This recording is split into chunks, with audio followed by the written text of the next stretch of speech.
بشرا Asad memorial foundation جو ہے یہ بڑا ہی انسپائرنگ انسٹیٹیوشن ہے.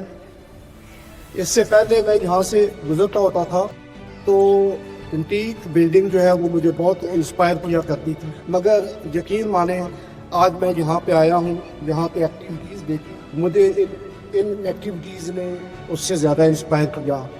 یہ ادارہ بشرا احسن فاؤنڈیشن انسانیت کی فلاح، انسانیت کی بہتری کے لیے اس سے بہتر کوئی اور ادارہ ہو نہیں سکتا.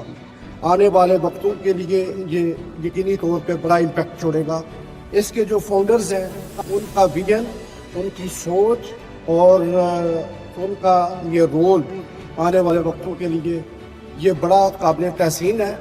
میں اس کو سلیوٹ پیش کرتا ہوں اور میں سمجھتا ہوں کہ ہمیں سب لوگوں کو، جس طرح سے ڈاکٹر ضیاء اللہ رنجہ صاحب نے فرمایا کہ یہ ایک کمپنی ہے، اس کمپنی میں ہم سب کا حصہ ہے، ہمیں اس میں کنٹریبیوٹ کرنا چاہیے اپنی سوچ، اپنی کیپیسٹی اور اپنی ابیلٹیز کے مطابق. کہ 2022 کو یہ کمپنی رجسٹرڈ ہوئی.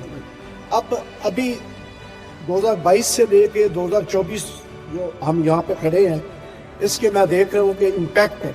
ابھی یہاں پہ مشانہ میں، پنجاب میں اور گرد و نواح میں جو بچے، جو بیٹیاں جو یہاں پہ آئیں، جنہوں نے یہاں پہ بات کی، جنہوں نے یہاں پہ اسپیچز کی، اس کے امپیکٹ مجھے نظر آ رہے ہیں. میں کہتا ہوں، میں سمجھتا ہوں کہ اس کے امپیکٹ یہاں پہ ہیں.